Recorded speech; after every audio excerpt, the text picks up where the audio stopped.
तो अपन डाइजेशन पढ़ने वाले हैं।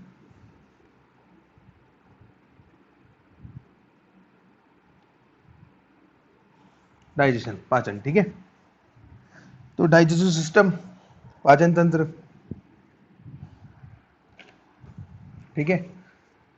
तो क्या है डाइजेशन की डेफिनेशन, क्या है डाइजेशन की? खाने को सबसे पहले इंजेशन करना, मतलब कोई भी फीड पार्टिकल, फूड, कोई भी सब्सटेंस अपन ने खाया, इंजेशन किया उसको, ठीक है, इंजेशन किया, खाया। उसके बाद खाए गए जो पदार्थ है, फूड है, उसका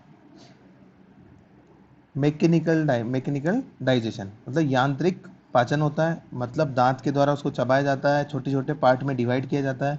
उसके बाद उसका केमिकल डाइजेशन होता है, रासायनिक पाचन होता है, जिसमें एंजाइम्स उस फीड को कन्वर्ट करते हैं, ठीक है।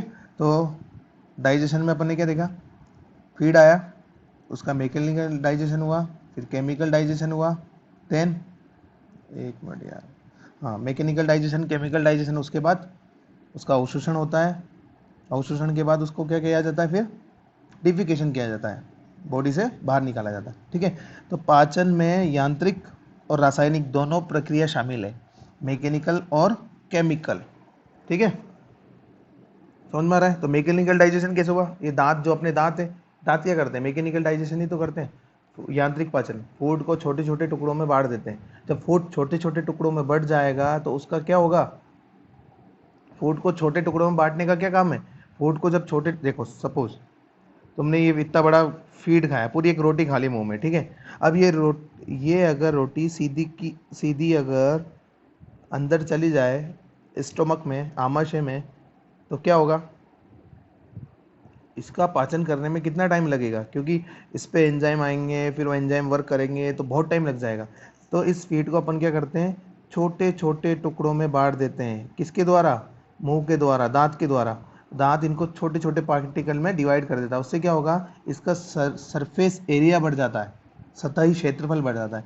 अगर सरफेस एरिया बढ़ जाएगा, सतही क्षेत्रफल बढ़ जाएगा, तो जो एंजाइम होंगे, वर्क करेंगे जो एंजाइम, वो ज़्यादा आसानी से काम कर पाएगा, ठीक है। तो इसका डाइजेशन उतनी आसानी से हो जाएगा। तो इसलिए जो पाचन प्रक्रिया है वो दोनों फैक्टर काम करते हैं, mechanical factor plus chemical factor. समझ में आ रहा है? तो ये है पाचन। सब ये हो गया। उसके बाद अवशोषण होना जरूरी है उसका। अवशोषण हुआ, उसके बाद डिफिकेशन, ठीक है। तो ये तो हुई पाचन की डेफिनेशन कि पाचन क्या है क्या नहीं है। अब देखो, तो मैं एक बेसिकली मैं बता देता क्या कौन कौन से किस में क्या क्या होता है, किस में क्या नहीं होता। पहले ये देख लो, उसके बाद अपन पूरा डीप में पढ़ेंगे फिर, ठीक है। देखो इधर, पाचन तंत्र स्टार्ट कहाँ से होता है? ह्यूमन भी ऐड कर रहा हूं मैंने, ह्यूमन, रूमिनेंट्स, कैनाइंस, ठीक है, हॉर्स, कैमल। तो human, ruminants, canines, horse, camel, इनका अपन देख, और बर्ड्स भी ऐड कर रहा हूं, पोल्ट्री।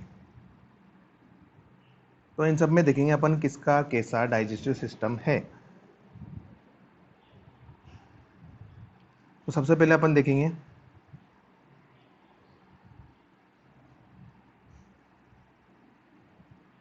मोनोगेस्ट्रिक।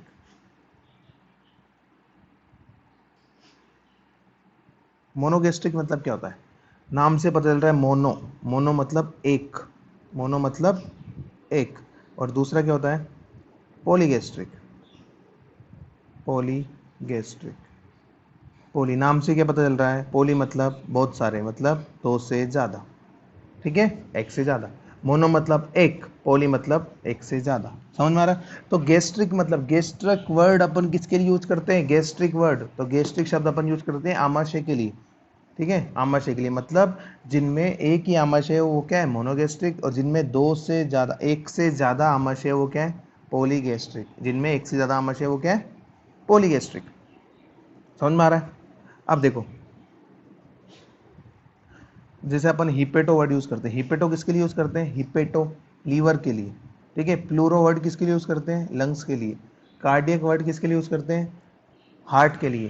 ठीक है, तो ये सबके लिए अलग अलग वर्ड बना हुआ है। इसी तरह गैस्ट्रिक वर्ड है, गैस्ट्रिक किसके लिए बना हुआ है? आमाशय के लिए। ठीक है, तो मोनोगैस्ट्रिक मतलब सिंगल स्टोमक, पॉलीगैस्ट्रिक मतलब मल्टीपल। देखो अभी तो मोनोगैस्ट्रिक में कौन कौन से जीव आते हैं? मोनोगैस्ट्रिक में कौन कौन से आते हैं कि जिनमें सिर्फ एक आमाशय होता है, उनमें कौन कौन से आते हैं? तो उसमें आते हैं अपने man, human, dog, cat, canine पूरी फैमिली इसमें आती है, डॉग केट वगैरह। मैन हो गया, डॉग केट, हॉर्स भी इसमें आता है। ठीक है, तो मोनोगैस्ट्रिक में मैन, डॉग, हॉर्स ये सब किस में आते हैं? मोनोगैस्ट्रिक में। तो पॉलीगैस्ट्रिक में कौन आएगा? पॉलीगैस्ट्रिक में, तो पॉलीगैस्ट्रिक में आते हैं अपने रूमिनेंट्स। रूमिनेंट्स किस में आएंगे? पॉलीगैस्ट्रिक में, जिसमें आमाशय के दो, एक से ज़्यादा आमाशय होते हैं। ठीक है, आमाशय के 4 कंपार्टमेंट होते हैं। ठीक है, रूमिनेंट। अब देखो, अब हम बात करते हैं कि डाइजेस्ट सिस्टम के पार्ट कौन कौन से। ये तो जनरल हो गया, अपन ने ये देख लिया कि कौन मोनोगैस्ट्रिक है, कौन पॉलीगैस्ट्रिक है, इतना समझ में आया सभी को। अब देखो डाइजेस्ट सिस्टम स्टार्ट कहाँ से होता है? तो अगर अपन स्टार्ट करें अपने ह्यूमन से देखते हैं अपन, तो अपन क्या करते हैं? सबसे पहले क्या करते हैं? खाने को पकड़ते हैं। सबसे पहले खाने को हाथ में लेते हैं, हाथ से पकड़ते हैं। अपने हाथ दे रखे हैं, लेकिन केटल बफेलो में जो हाथ है, फोर लिम्ब है और हैंड लिम्ब है, वो जमीन को छूते हैं, वो यूज नहीं कर सकते वो। ठीक है, तो सबसे पहले अपन क्या करते हैं? हाथ को पकड़ हाथ से भोजन को पकड़ने का काम करते हैं। देन उसको कहाँ तक पहुँचाते हैं? मुंह तक पहुँचाते हैं। फिर मुंह में भोजन को खाया जाता है, फिर निगला जाता है, फिर वो कहाँ जाता है, कैसे जाता है, वो बताने वाला हूँ मैं। ठीक है, तो देखो सबसे पहले माउथ, माउथ से स्टार्ट करो। पहला माउथ, तो माउथ, इसके बाद आती है माउथ केविटी, मुख गुहा। मुंह और मुख गुहा दोनों एक अलग अलग शब्द है। ठीक है, माउथ केविटी, मुख गुहा। अब मुझे बताओ, अपना मुख गुहा मतलब अंदर पूरा जो अंदर से मुंह बना हुआ है अपना, वो उसमें तुम्हें क्या क्या पार्ट दिख रहे हैं? अभी क्या क्या पार्ट तुम फील कर रहे हैं? तो देखो मुख गुहा में क्या क्या होता है। सबसे आगे क्या होते हैं? सबसे आगे लिप्स, होठ होते हैं। होठ, होठ के जस्ट अंदर टीथ, दांत। ठीक है, तो आगे की बात कर ली मैंने, होठ और दांत। इसके बाद साइड में दीवारें, देखो दीवारें, और दीवारें कौन बनाता है? अपने गाल, गाल, चिक्स। ठीक है, अब छत कौन बनाता है? तालू, हार्ड एंड सॉफ्ट, कोमल तालू और कठोर तालू, छत बन गई। फर्श कौन बनाता है? फर्श, टंग यानी जीभ। समझ में आ रहा क्या? तो माउथ केविटी में तुम्हें समझ में आया क्या क्या है? आगे कौन है, ऊपर कौन है, नीचे कौन है, और साइड में कौन है। ठीक है, अब देखो,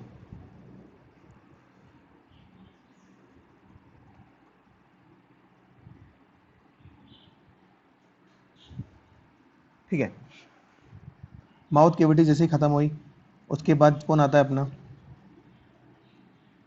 फेरिंग्स। माउथ केविटी जैसे ही खत्म हुआ, उसके जस्ट बाद क्या आता है? मतलब तालू जैसे ही खत्म हुआ, सॉफ्ट प्लेट और हार्ड प्लेट, कोमल तालू और कठोर तालू जैसे ही खत्म होते हैं, उसके बाद कौन आता है? अपना ग्रसनी, फेरिंग्स। अब ध्यान रखना, फेरिंग्स एक ऐसा जगह है जहाँ से श्वसन तंत्र और पाचन तंत्र दोनों डिवाइड हो जाते हैं। मतलब इधर चल जाता है श्वसन तंत्र, तो इधर चल जाता है पाचन तंत्र। तो फेरिंग्स इन दोनों के बीच का क्या है? उभयनिष्ठ रास्ता है। समझ में आ रहा है क्या? तो ये ध्यान रखना कि यहीं से डिवाइड होता है श्वसन तंत्र और यहीं से डिवाइड होता है पाचन तंत्र।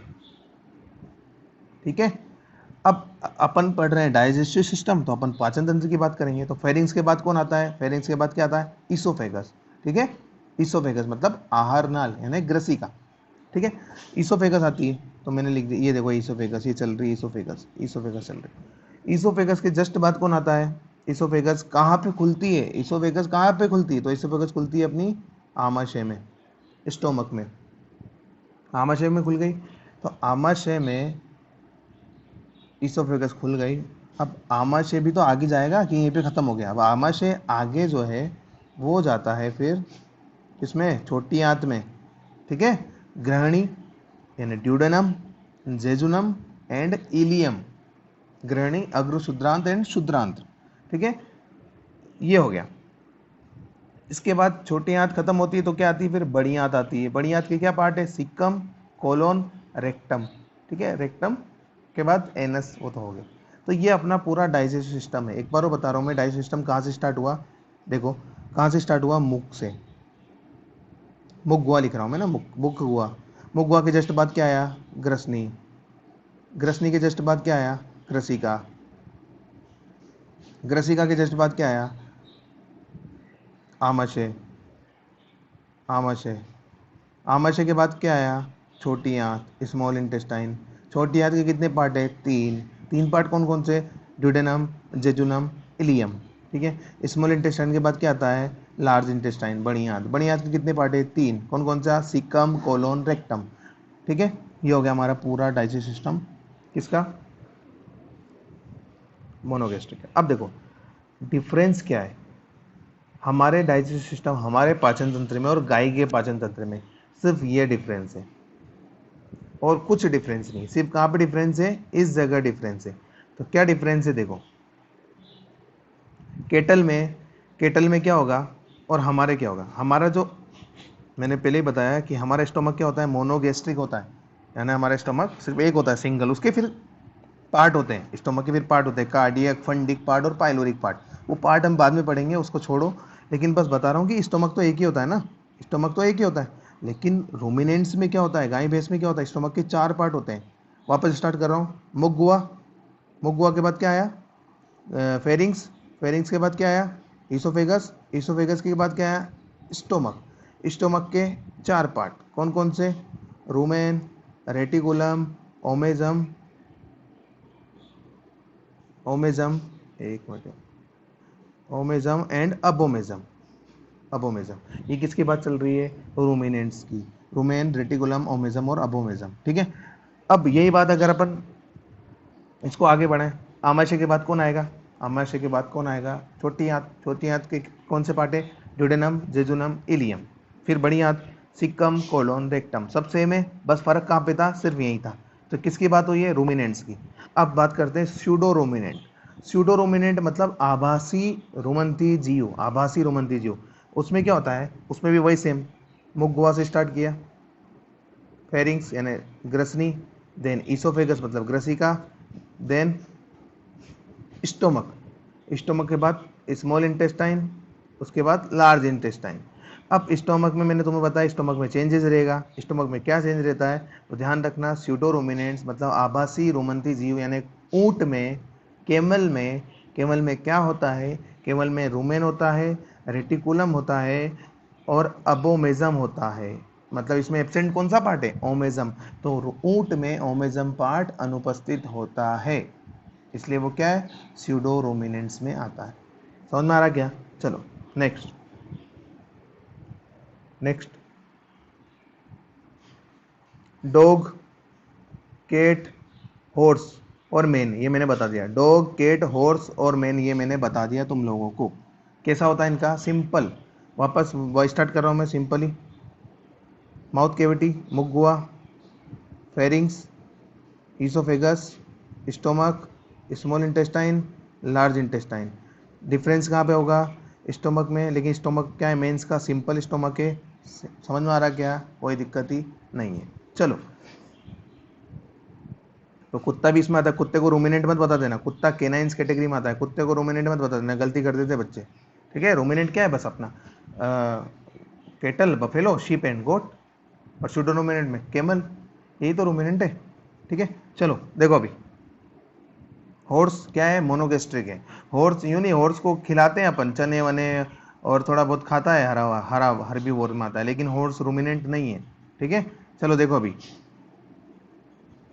अब बात आती है अपनी किसकी,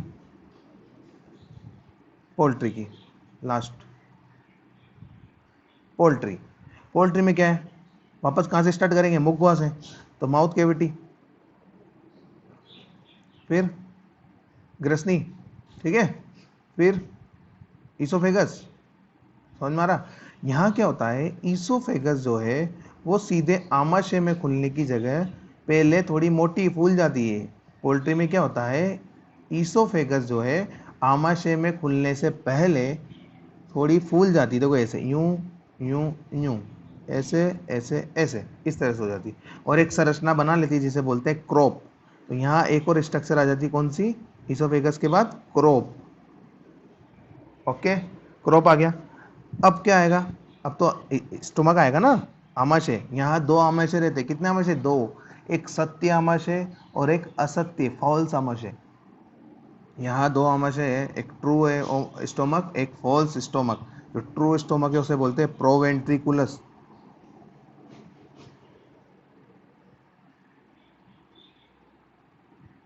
तो जो फॉल्स आमाशय है उसको बोलते हैं, क्या बोलते हैं फॉल्स आमाशय को?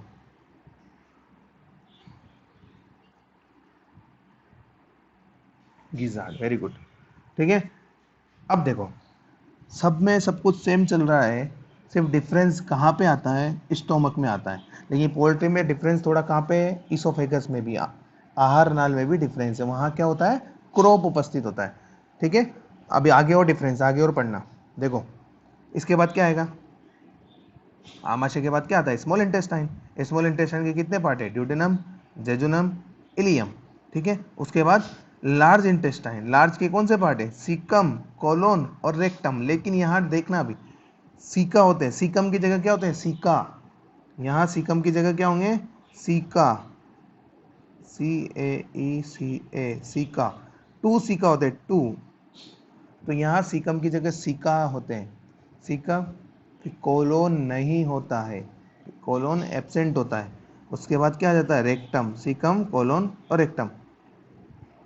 रेक्टम जो है वो यहाँ क्लोएका कहलाता है। क्या कहलाता है? क्लोएका। ठीक है, सीका, फिर क्लोएका। और क्लोएका जब लास्ट में खुलता है एक एक छिद्र में, उसे बोलते हैं वेंट। क्या बोलते हैं उसको? वेंट। तो वेंट, तो ये होता है पोल्ट्री में। समझ में आ रहा है क्या? पोल्ट्री में एक और चीज़ है, क्या चीज़ है पोल्ट्री में? कि पोल्ट्री में दांत नहीं होते। मुर्गे के दांत देखे तुमने? कबूतर के दांत देखे? कैसे लगेंगे उनके दांत होंगे तो? चिड़िया के दांत देखे कि नहीं ना? उनके क्या होते हैं? चोंच होती है। तो उनके दांत नहीं होते, चोंच होती है। ठीक है, बस एक और ध्यान रखना, उधर बीक होती है, उनके दांत अनुपस्थित होते हैं तो मुर्गी में ना। तो देखो, ये है इसका डाइजेस्ट सिस्टम, किसका? मुर्गी का। तो समझ में आ रहा है? तो ये डाइजेस्ट सिस्टम अपन पढ़ने वाले सभी जीवों में, जो जो मैंने बताया तुम्हें। अब देखो, और टर्मिनोलॉजी क्या है वो सुनो। एक होता है फोरगट डाइजेस्टर,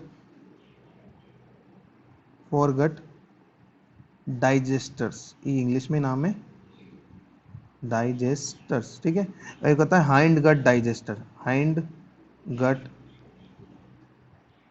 डाइजेस्टर्स। क्या है इसका मीनिंग? क्या है फोर गट और हाइंड गट? देखो, एक चीज सोचने सभी, फोर मतलब तुम्हें बताया, फोर लिम्ब याद है, मतलब आगे वाला। हाइंड लिम्ब मतलब, हाइंड मतलब पीछे वाला। तो फोर वर्ड यूज करते हैं किसके लिए? आगे के लिए। और हाइंड वर्ड यूज करते हैं किसके लिए? पीछे के लिए। गट मतलब अपनी, गट मतलब ये डाइजेस्ट सिस्टम का पार्ट, इंटेस्टाइन, स्टोमक से लेके इंटेस्टाइन, ये पूरा पार्ट गट होता है ना। हाइंड गट, फोर गट। अब देखो, देखते रहना मैं अच्छे से। फोर मतलब आगे वाला, हैंड मतलब पीछे वाला। इसका मतलब क्या है कि स्टोमक, स्टोमक के बाद क्या था? Small intestine. उसके बाद क्या था? Large intestine. ये वाला पार्ट देखना, नीचे वाला जो मैं बता रहा हूँ। तो ऐसे एनिमल जिनमें स्टोमक बहुत बड़ा होता है एज कंपेरिजन टू,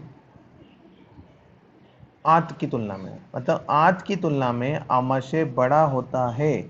आंत की तुलना में आमाशय बड़ा होता है, प्लस आंत ही उनका मेन सोर्स है डाइजेशन का, आंत में ही ज़्यादा डाइजेशन होता है। ठीक है, और ऐसे जीव जिनमें स्टोमक छोटा होता है और आंत बड़ी होती है।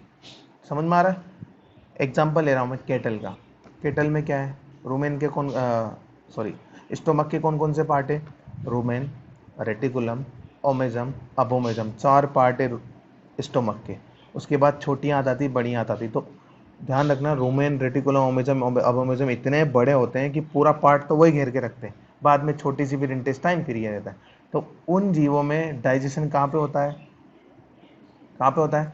स्टोमक में ज़्यादा होता है ना, इसलिए उनको क्या बोलते हैं? फोर गट डाइजेस्टर्स। क्या बोलते हैं? फोर गट डाइजेस्टर्स।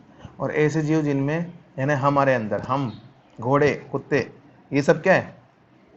मेन पाचन कहाँ पे होता है? इंटेस्टाइन में होता है, ठीक है, आंत में होता है, और स्टोमक छोटा सा होता है, आंत्र बड़ी होती है, तो ये हमारे डाइजेशन का क्या होता है? पीछे होता है, इसलिए अपन को क्या बोलते हैं? Hindgut digesters. समझ में आ रहा है क्या?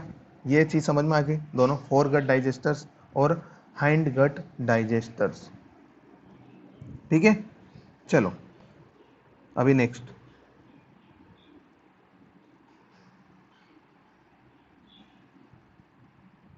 एपेटाइट, ठीक है। एपेटाइट क्या होता है?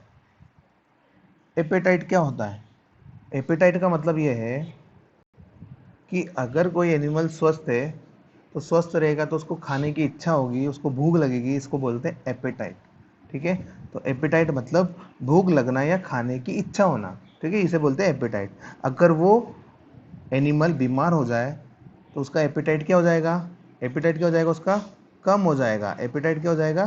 कम हो जाएगा। उसको क्या बोलते हैं? Loss of appetite. उसको क्या बोलते हैं? लॉस मतलब कम होना, of appetite, loss of appetite, ठीक है।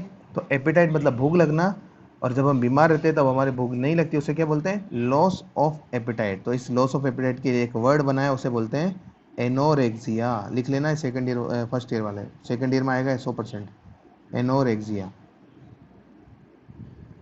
एनोरेक्सिया, तो एनोरेक्सिया मतलब क्या होता है? भूख का बिल्कुल भी नहीं लगना। हम जब बीमार होते हैं तो बीमार की कंडीशन में क्या होता है? हमारा एपेटाइट कम हो जाता है, इसलिए हमें भूख बिल्कुल भी नहीं लगती। तो भूख का बिल्कुल भी नहीं लगना क्या कहलाता है? एनोरेक्सिया।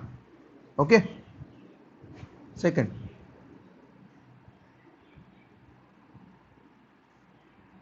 क्या बोला मैंने? एनोरेक्सिया, भूख का बिल्कुल भी नहीं लगना। अगर भूख बिल्कुल भी नहीं लग रही उसे बोलेंगे एनोरेक्सिया। और एक होता है इन एपिटेंस, इन इन एपिटेंस, ठीक है। तो इन एपिटेंस क्या होता है? भूख लगती है लेकिन कम लगती है, तो भूख का कम लगना, भूख का कम होना, ठीक है, कम भूख लगना, कम भूख लगना, इसे क्या बोलेंगे अपन? इन एपिटेंस, ठीक है, भूख का कम लगना। एक होता है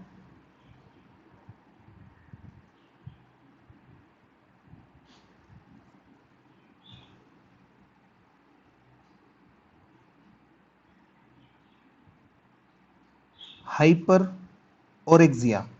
हाइपर ओरेक्सिया, इसका मतलब देखो, हाइपर वर्ड कब यूज करते हैं अपन? बढ़ने के लिए, ठीक है। हाइपर वर्ड कब यूज करते हैं? बढ़ने के लिए। और कम को क्या बोलते हैं अपन? हाइपो। हाइपो मतलब कम, हाइपर मतलब ज्यादा, ठीक है। तो भूख का बढ़ना, भूख का बढ़ना, इसे क्या बोलेंगे? हाइपर ओरेक्सिया। भूख का बढ़ना, भूख का बढ़ना, क्या बोलेंगे इसको? हाइपर ओरेक्सिया, ठीक है। भूख का बढ़ना, हाइपर ओरेक्सिया। अब इसके बाद आता है अपना, ये बहुत इंपॉर्टेंट है ना, अभी जो बता रहा हूँ,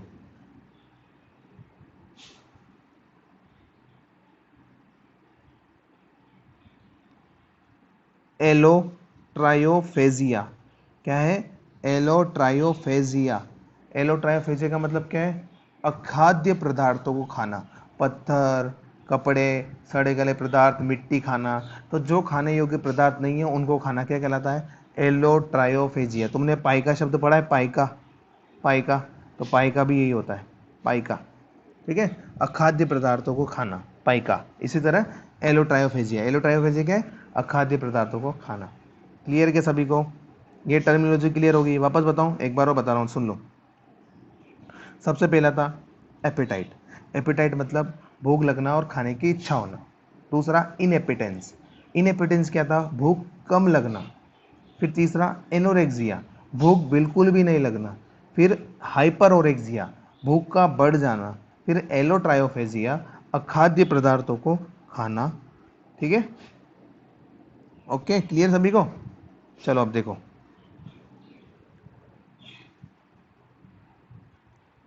अभी देखो इधर,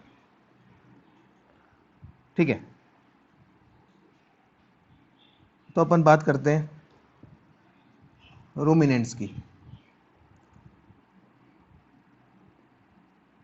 मुझे बताओ, जब हम लोग, यानी हम क्या है, रूमिनेंट्स नहीं, हम मोनोगेस्ट्रिक है, तो जब हम खाना खाते हैं तो क्या करते हैं, सबसे पहले उस खाने को पकड़ते हैं। क्या करते हैं, खाने को हाथ से पकड़ते हैं। तो पकड़ने को क्या बोलते हैं, प्रीहेंशन। प्रीहेंशन, ठीक है। पकड़ने को क्या बोलते हैं, प्रीहेंशन। प्रीहेंशन। तो हमारे पकड़ने मतलब खाने को पकड़ने वाला ऑर्गन कौन सा है हमारा, हाथ। तो हाथ प्रीहेंशन की तरह वर्क कर रहा है। तो खाने को हाथ से पकड़ा, उसके बाद उसको खाया। कहाँ पे खाया, मुंह में खाया। मुंह में क्या होता है, फिर चबाया जाता है उसको, ठीक है। छोटे छोटे पार्टिकल में तोड़ा जाता है, ताकि उससे क्या हो, उसका सरफेस एरिया बढ़ जाए, पृष्ठीय क्षेत्रफल बढ़ जाए। जब सरफेस एरिया बढ़ जाएगा और मुंह में उसको चबाया जाएगा, तो लार से, लार है ना, लार से जब वो खाना पूरी तरह मिक्स हो जाता है तो उसे बोला जाता है बोलस। क्या बोला जाता है, बोलस। बोलस। तो जब ये बोलस बन जाता है तो अपन क्या कर लेते हैं, इसको निगल जाते हैं। तो जैसे निकला, क्या निकला, बोलस। ये बोलस कहाँ से कहाँ जाएगा, ग्रसनी, उसके बाद ग्रसिका, उसके बाद स्टोमक, आमाशय। आमाशय में गया, और आमाशय में जाके, और हमारे आमाशय तुम जानते हो हमारा आमाशय कैसा है, सिंपल है। हमारा आमाशय कैसा है, सिंपल है। मतलब जो भी जूस वूस है, यानी जूस मतलब गैस्ट्रिक जूस, मतलब एंजाइम, ठीक है। तो एंजाइम वगैरह निकलते हैं, और इस एंजाइम के कांटेक्ट में ये बोलस आता है, और क्या बन जाता है, काइम बन जाता है। तो जब बोलस एंजाइम के संपर्क में आता है तो क्या बन जाता है, काइम, CHYME, काइम बन जाता है। ये बात किसकी चल रही है, ये बात चल रही है किसकी, मोनोगैस्ट्रिक की। काइम बन गया। काइम बनने के बाद कहाँ जाएगा, कहाँ जाएगा, स्मॉल इंटेस्टाइन में। स्मॉल इंटेस्टाइन में ड्यूडेनम, जेजुनम, इलियम, ठीक है। वहाँ इसका थोड़ा अवशोषण होगा, ठीक है, समझ में आ रहा है। तो ये थोड़ा प्रोसेसिंग चलता है अपना मोनोगैस्ट्रिक। लेकिन रूमिनेंट में कैसा सीन है, देख तो रूमिनेंट में पढ़ोगे। रूमिनेंट में प्रीऑन्सन ऑर्गन कौन सा है, जीभ, टंग, ठीक है। तो उन्होंने खाना किसकी सहायता से खाया, टंग की सहायता से खाया। तो खाना खाया, खाना मतलब चारा पानी खाया, चारा खाया। अब वो क्या करते हैं पता है क्या, चारा खाते हैं और चबाते और जल्दी निकल जाते हैं। मतलब यूँ नहीं कि इसको चबाते रह रहे, अपन क्या करते हैं, बिल्कुल छोटे छोटे में तोड़ते फिर बाद में निकलते हैं। वो क्या करते हैं, खाना खाया और सीधा निकला अंदर, चाहे उसके अंदर नीडल आए, चाहे कोई पत्थर आए, कुछ भी आए, सीधा अंदर निकलने का, ऐसा करते हैं वो। इसलिए उनके पेट में सबसे ज़्यादा पाए जाते हैं ये नीडल और अपना पत्थर। इसलिए क्या करते हैं अपन, रूमिनोटोमी करते हैं, पॉलीथीन वगैरह सब निकल जाते हैं वो, ठीक है। तो देखो क्या बोल रहा था मैं, उन्होंने खाया चारा पानी, निगला, तो सबसे पहले क्या हुआ, बोलस बना। बोलस कहाँ बन जाता है, बोलस मुंह में बन जाता है। मतलब जब चारा पानी मुंह में लार के कांटेक्ट में आता है, ठीक है, तो वो क्या बन जाता है, बोलस बन जाता है, लाइक बोलस। अब देखो ये जो है अंदर गया, कहाँ पे, ग्रसनी, फिर ग्रसिका, उसके बाद रूमेन रेटिकुलम, ठीक है। रेटिकुलम तक जाता है, ओमेजम तक जा ही नहीं पाता, रूमेन रेटिकुलम। रेटिकुलम तक ये जाता है, क्या जाता है, बोलस, ये फीड जाता है। तो रेटिकुलम में जब ये जाता है तो ये क्या बन जाता है, कर्ड। क्या बन जाता है, कर्ड, ठीक है। तो ये कर्ड वापस रेटिकुलम से वापस कहाँ भेजा जाता है, मुंह में भेजा जाता है। कहाँ भेजा जाता है, माउथ में भेजा जाता है। क्यों, क्योंकि अभी पूरा भोजन चबा नहीं है, ये बड़ी बड़ी घास जो खाई है वो बड़ी बड़ी है, अभी छोटी नहीं है। तो ये वापस मुंह में लाया जाता है। इसे क्या बोलते हैं, इस टर्मिनोलॉजी को क्या बोलते हैं, इस टर्मिनोलॉजी को बोलते हैं रीगर्जिटेशन। रेटिकुलम से भोजन जब वापस मुंह में आता है तो उसे क्या बोला जाता है, रीगर्जिटेशन, ठीक है। तो ये कर्ड मुंह में आता है, यानी रीगर्जिटेशन होता है। और रीगर्जिटेशन मतलब रेटिकुलम से भोजन को वापस मुंह में लाना, इसे बोलते हैं रीगर्जिटेशन। उसके बाद क्या होगा, वो वापस उसको चबाएगा, वापस उसको चबाएगा, मतलब रीमेस्टिकेशन। रीमेस्टिकेशन, वापस चबाएगा। उसके बाद निगलेगा, निगलने को क्या बोलते हैं, स्वालोविंग। निगलना, वापस निकल रहा है तो री स्वालोविंग। तो तीन चीज़ें वापस होती है, क्या क्या हुआ, रीगर्जिटेशन, रीमेस्टिकेशन, री स्वालोविंग। समझ में आ रहा क्या, इस तरह से रूमिनेंट में चलता है। देखो देखो इधर, सबसे पहले इसने भोजन को पकड़ा, इसे क्या बोलते हैं, प्रीहेंशन। पकड़ने के बाद क्या हुआ, भोजन को चबाया, चबाने को क्या बोलते हैं, मेस्टिकेशन। उसको चबाने के बाद क्या होता है, निगलना, उससे क्या बोलते हैं, डिग्लूटिशन। डिग्लूटिशन क्या बोलते हैं, डिग्लूटिशन। इसके बाद समझ में, डिग्लूटिशन या फिर इसको स्वालोविंग भी बोल सकते हो तुम। इसको क्या बोल सकते हैं, स्वालोविंग। स्वालोविंग दोनों एक ही बात है, ठीक है। सबसे पहले पकड़ा, उसके बाद चबाया, उसके बाद निकला, ठीक है। अब देखो, अब क्या हुआ, ये अंदर जाएगा, रेटिकुलम में पहुंचेगा, रेटिकुलम में क्या बनेगा, कड बनेगा। रेटिकुलम में जब कड बनेगा तो वो वापस कहाँ ला जाएगा, कहाँ लाया जाएगा, मुंह में लाया जाएगा। और मुंह में भोजन को वापस लाना रेटिकुलम से क्या कहलाता है, रीगर्जिटेशन। क्या बोलते हैं, रीगर्जिटेशन, ठीक है। तो मैं लिख रहा हूं इधर, रीगर्जिटेशन।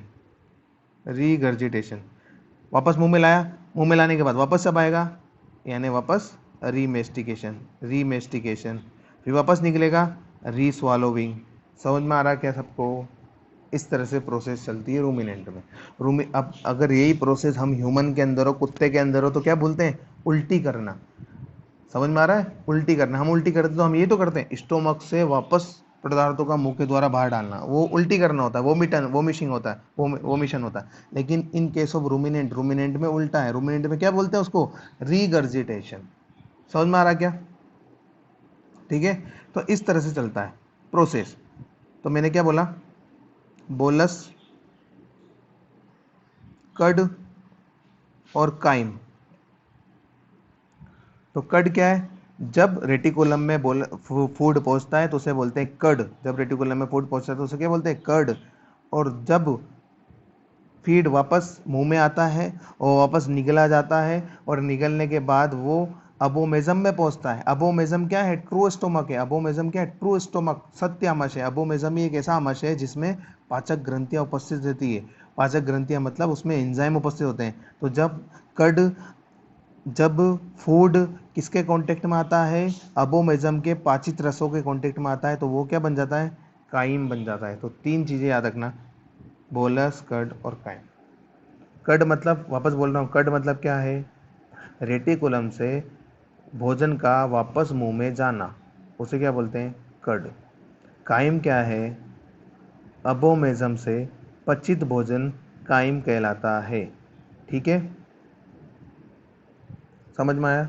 चार प्रोसेस कौन कौन सी रूमिनेशन की, जुगाली करने की तीन प्रोसेस बताओ। जुगाली, अगर तुमसे पूछे जुगाली करने में क्या क्या शामिल है, जुगाली करने में क्या क्या शामिल है, कोई पूछे question, what is the meaning of जुगाली, जुगाली का मतलब क्या है, रूमिनेशन का मतलब क्या है, तो क्या बताओगे, तीन चीज बताओगे, रीगर्जिटेशन यानी भोजन का मुंह में लाना, रीमेस्टिकेशन दोबारा चबाना, और रीस्वालोविंग दोबारा निगलना।